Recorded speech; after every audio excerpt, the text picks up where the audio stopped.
Welcome to Uncaged.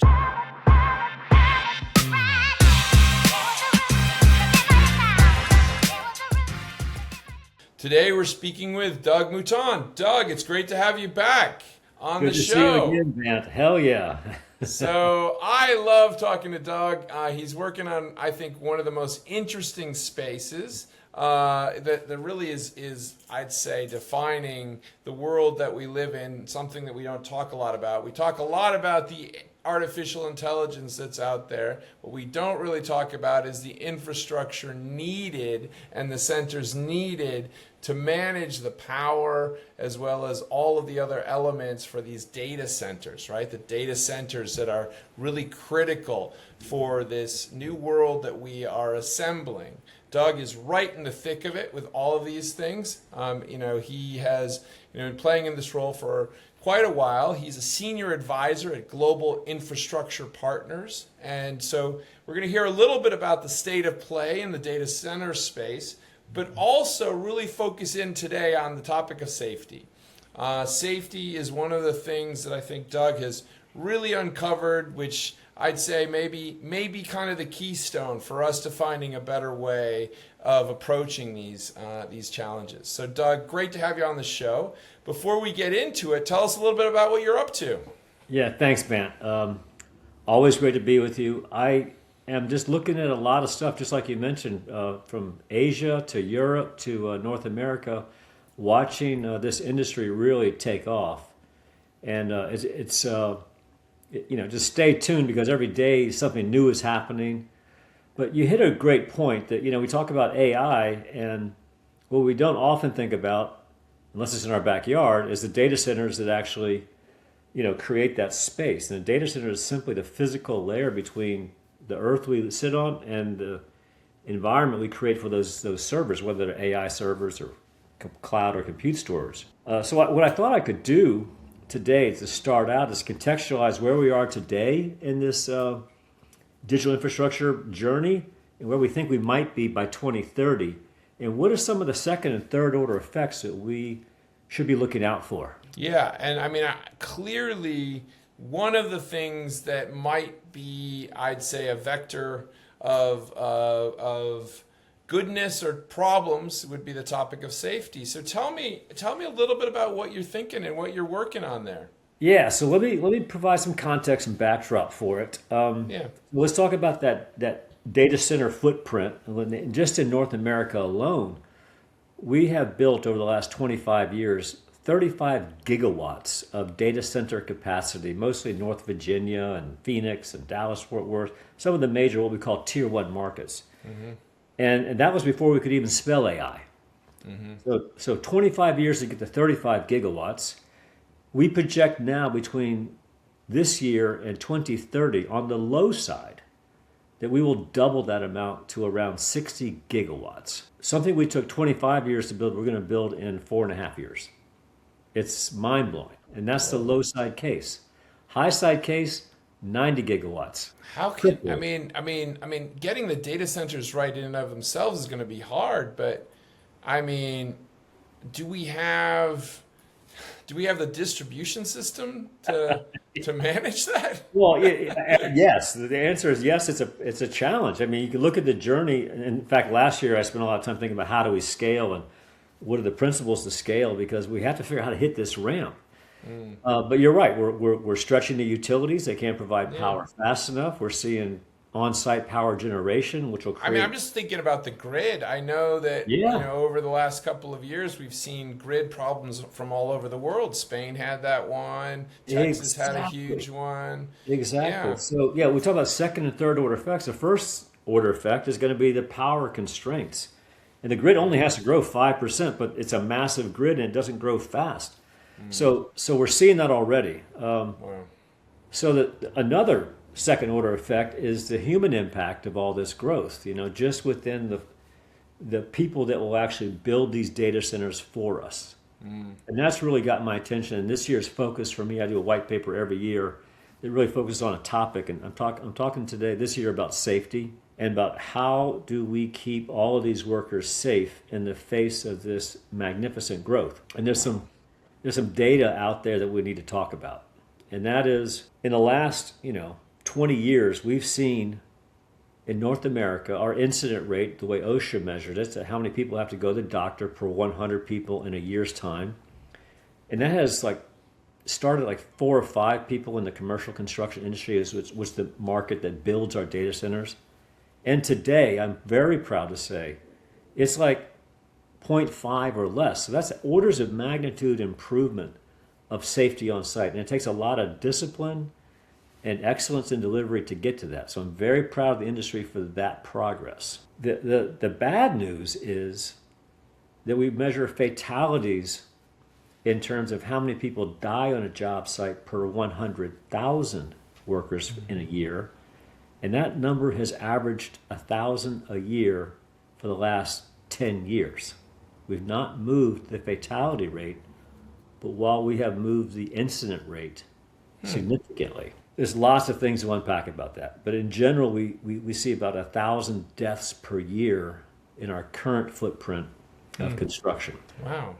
Yeah. I mean, so, I mean, is there a way to kind of benchmark that against other types of projects? I mean, is it better in other forms of construction? Well, let me be clear. This is all of commercial construction. So all this commercial. Is all, Okay. So you can see a $40 billion office market, which is quickly coming down, replaced by $40 billion a year data center market. So we're probably not moving the needle in terms of total census. Right. So let's be clear about that. This is not data centers are hurting that many people. Our overall construction industry, and we're seeing other markets fall while this market goes up. So Got it. I don't want to make it a chicken little thing either. We're all going to die, and there are many ways that people die. This is one that we should be able to control because, I mean, we don't want this growth to come with a body count. And right. the primary thesis I'm landing on is when you take the work hours, these rates of injuries, rates of fatalities, and you start to say, okay, we're going to double the hours, triple the hours to get to the load we need to create. You start to extrapolate a large number of people that will get hurt or killed on our job sites with our current rates of injuries and fatalities. So that's sobering. And what's more sobering is that mental health within the construction profession is second only like mining and service members in the military for suicides. So we are seeing a ratio, and we're doing more work on this to get data, a ratio of 3 or 4 to 1. So for every on-site fatality, we are being able to connect the dots to 3 or 4 construction workers taking their own life. So again, if that's a rate that can track statistically, then we look at the extra hours, it gives us a real meaty problem to get our head around. Right. Well, I mean, it's an interesting set of dilemmas here. So we have tremendous pressure to get this infrastructure in place. There'll be a lot of capital put towards that. There will be probably a lot of municipalities bending over backwards to get the contracts because they want this in their district, so they want the money. And yet the safety issue, are we finding are there particular challenges on the safety in safety that kind of come up time and time again? Yeah, that's right. There are known maimers and killers on construction sites. This is not new. The Fatal 4, the Key 12. It's generally energized systems. High power, whether that's kinetic energy or electronic energy. It's working at height. Believe it or not, is working on ladders. Slips, trips, and falls can absolutely, if you look at the frequency that people are exposed to those hazards, and you can definitely see some problems there. So there's 4 key drivers that we're looking at. So that's good news in terms of, hey, we kind of know where these things happen. How can we create the discipline and attention to forecast where these events are happening so we can be active leaders around it? Yeah. I mean, it does remind me, obviously, about the famous, I guess I don't know what people call it, but I always think of it just like the Alcoa case study with Paul O'Neill back in the day. You got it. Right? I mean, and I don't know if everyone knows about that, but everyone should. It's one of the most interesting case studies of all time. This is a CEO came into the job. He was actually not so popular. He was not from the industry, and he focused his whole kind of job and everything around one issue, which was safety. And he said, "Look, everyone was like, how are you going to make more aluminum?" He was working at Alcoa. How are you going to make it cheaper? How are you going to compete with the foreign overseas providers? And he goes, with safety. yeah.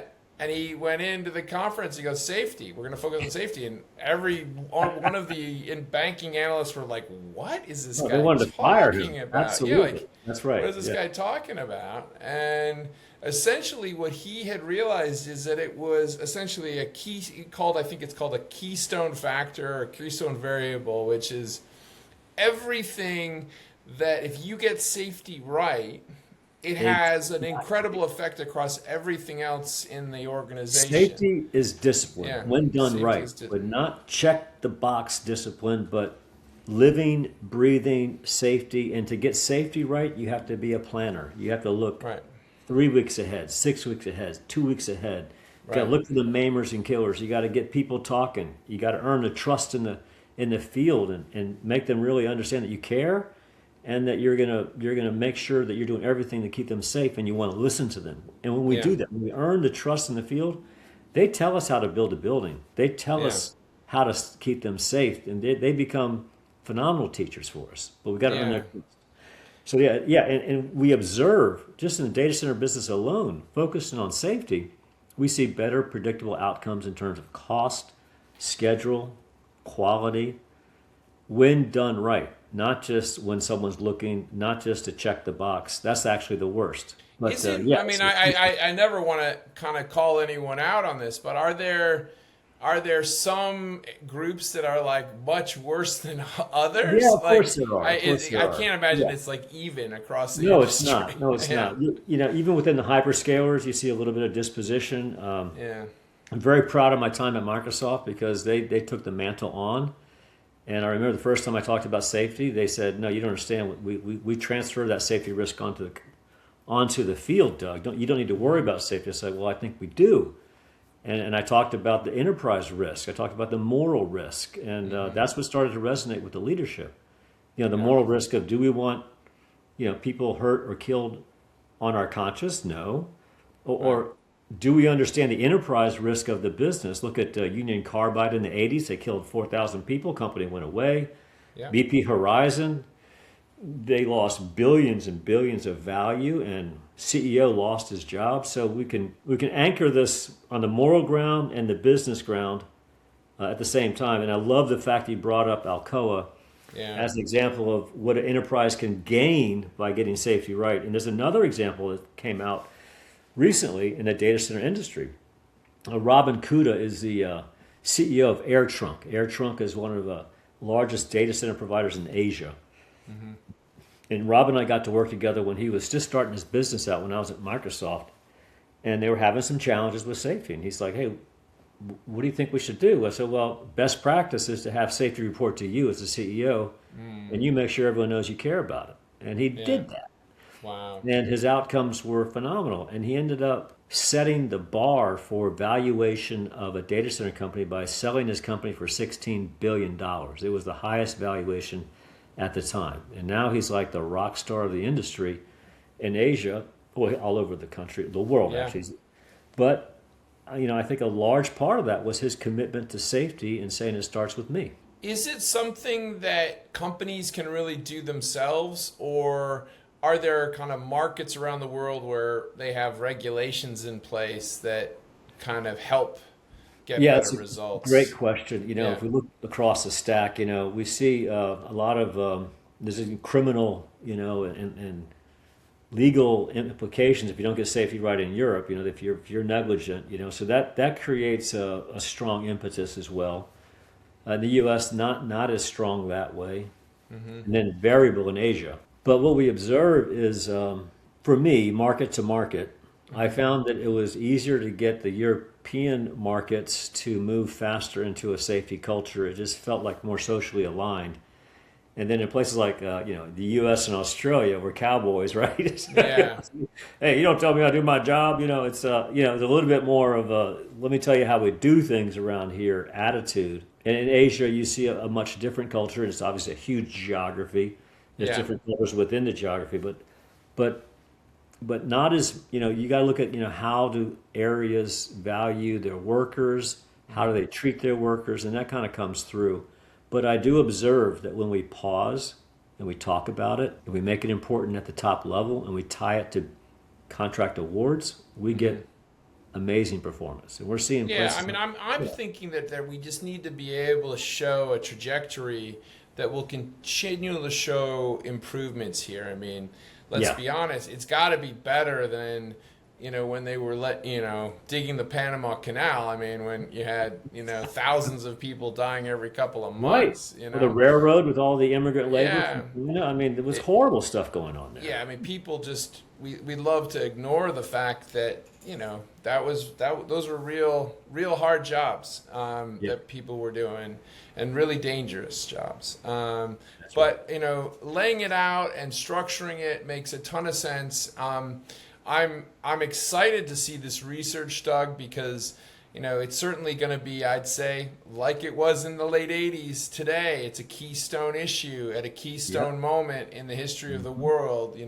We are going to have a lot of energy-focused infrastructure builds. And so if we get this right, then we'll be in a really, really good place. I also think, there's another topic that we talked about it a little bit before the show, but it's recruiting people into the sector. We have a real dilemma now where we have really a lack of people going into the trades, and there's a need for it. I mean, when you have a country like the United States that has so much infrastructure already built out, we often forget that infrastructure needs to be maintained. And if you don't have young people going into the trades and learning the trades, right, then we're going to have real challenges. And so, God forbid, if you're going into the industry and you have to tell your mom that there's a risk that you could probably die, it's going to be a little harder to convince to get the vote from